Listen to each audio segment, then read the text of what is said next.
Hi, everybody. Hello, I am Ryan. I'm Bethany. And we are Ryan and Bethany Board Game Reviews. And today we're going to be talking about the classic game Love Letter. But before we do, let's get into our Pounds and Inches segment. This is where Ryan and I talk about the things we're doing to try and achieve better health in our life. And then sometimes some of the successes we're having, like saying words. I am not having a lot of successes right now. However, I am having a lot of fun hanging out with my daughters. One of the things that, is really wise to do when you are trying to lose weight, be healthier, is go to the gym, get some steps in, get your heart rate elevated, do some cardio, that kind of thing. And I don't have a gym membership. I don't jog outside. I don't do a lot of those things that I really should be doing. However, one of the things I try to find time for is playing with my daughters in a kind of an active way. So we clear out a spot in our house, and we just play, and we play, and we play. Dance party. Dance party. We'll have dance parties. We will play tag. And we make up special crazy rules for playing the tag. And we just have a ton of fun. It does give me that chance to get my heart rate elevated a little bit. Gets me some steps in there and some really fun bonding time that our kids are going to remember forever. So, again, this is not a replacement for going to the gym. That is something that I really want to encourage you guys to do, as well as myself. But the point is, you can find ways to get an exercise no matter where you are, what equipment you have around you. So find those times to have some fun and have a little bit of exercise. All right, enough about that. Let's talk about Love Letter. All right, so this particular version of Love Letter plays from 2 to 6 players. And basically what you're trying to do is you are trying to get a love letter to the princess.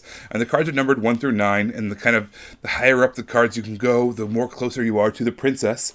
And the more likely you are to give her that love letter. More closer. There, that's better. It's more closest. More closerest. The higher up you go, the more likely you are to get that letter to the princess, and therefore, the more likely you are to win the hand. She's going to give you tokens of affection based off of how well you did in that round, but let's show you guys what that looks like. In Love Letter, what you're trying to do is you have a small deck of cards, 21 in this particular version to be exact, and they're all numbered 1 through 9, and they all have different abilities. What you're trying to do is you're trying to eliminate the other players, and it'd be the last person standing, or you are trying to, when the deck runs out, be the person with the highest valued card. Now you play several rounds, and you play until one person has met the requirements based off the number of players. So here's this little chart, it's a 2-player game. The first person to 6 tokens wins the game. And there are these really nice tokens down here. All the cards have an effect that they have when you play them. The lower the value, that means usually the stronger the power. However, it's farther away from the influence of the queen. So the guard obviously lets you take out people. Same thing with the baron. The priest lets you see other cards. When you get higher up into the rankings, like the 6, 7, 8, and then the 9 is the princess herself, really some bad things might actually happen. For instance, with the king, you have to trade hands with another player. The reason that's bad is their turn is going to come before yours, and they know what's in your hand. Similar to the countess, if you have her in the same hand as either the king or the prince, you must play her. And if you have the princess in the hand, even though it's the highest card in the game, if for any reason you have to discard this card, you are out of the round. So whoever is able to survive the longest and has the highest card at the end, it represents how close to the princess you were able to get and how much influence. And she gives you a token of affection to prove that she likes what you did. So to start each round, you shuffle up the cards, you take one of the cards, and you remove it from the game. It's going to be out of the hand, and that way there's kind of always a little bit of a mystery of what cards are still in play. Then everybody's going to get one card dealt to them. And whoever's turn it is, they take a second card. Now out of those 2 cards, they pick one of those to play. So you're always going to have one card in your hand, and if it's your turn, you're going to draw a second card and play one of them. You're going to play several rounds, and your points are going to be awarded. Those are tokens of affection. And basically, the first person to get to the correct number of tokens for that number of players wins the game. All right, boys and girls, settle down for a story of Ryan and Bethany's past. 2012 marks the year pre-Christmas, as Ryan was an avid gamer. Well, not quite an avid gamer. And Bethany was not a gamer. That's not how she would have described herself. But Ryan, wanting to pull his lovely, beautiful, wonderful bride, that's me, into the cult of enjoying somebody's company around a table, showed Bethany a list of top 100 games on this weird website called Board Game Geek. So Bethany scrolled through this list and said, Love Letter looks kind of cool. To which Ryan responded, Love Letter. Nobody'd play a game called Love Letter. True story, guys. True story. Which, in my defense, was true. I called up my buddies and said, hey, thinking about getting this game called Love Letter. It's ranked really high. Sounds like a lot of fun. Bethany's really into it. Would you guys play it if we bought it? No, not playing Love Letter. That sounds dumb. I don't know. That's probably exact quote. It might be an exact quote, but that was like, that really happened.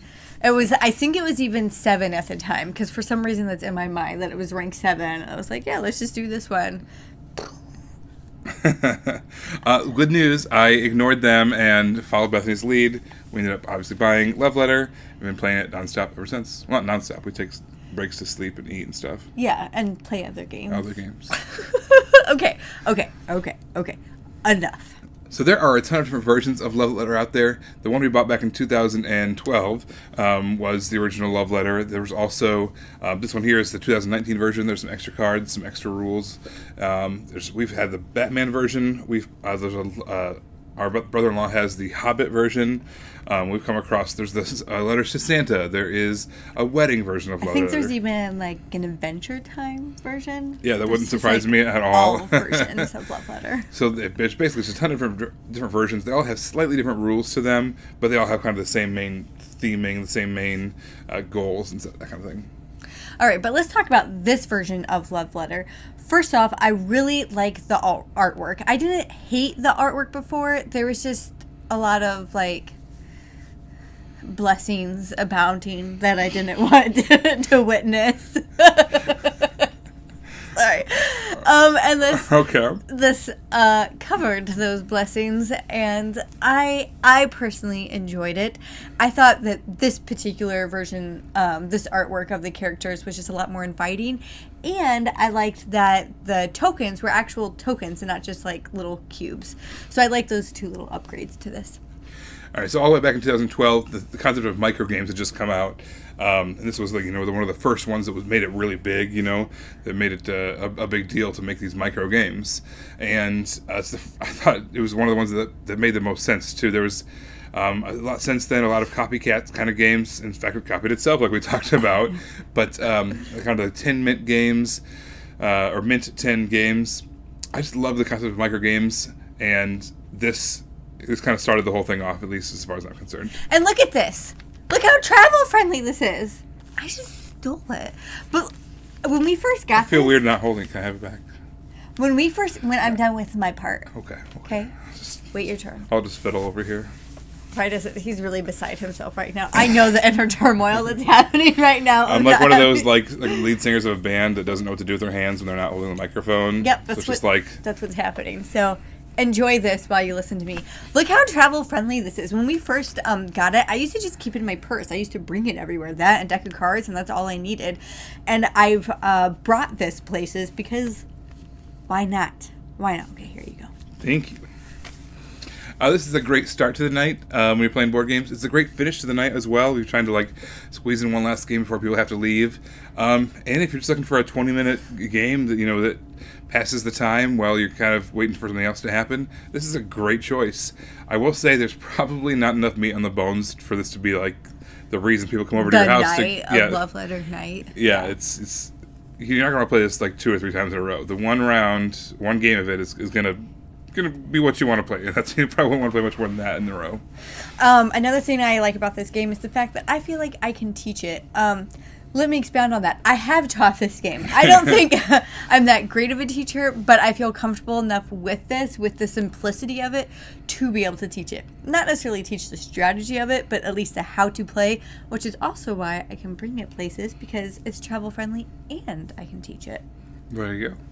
All right, I think that Love Letter has a space on every gamer's shelf. I really do. I think there's so much different versions of Love Letter that you can find your niche in this game. And I just think that everybody we've played with, or almost everybody we've played with, has come away from the table liking it. Nobody's really hated it. Everybody's enjoyed it. Everybody can find their version of this to play, and I just think there's space for it. Yeah, so my advice to you would be don't be like Ryan from 2012 or his friends. We're talking about you, Evan and Matt. Yeah, this whole conversation is You based. guys don't watch these anyway. Yeah, so we can call you out on the internet. It's fine.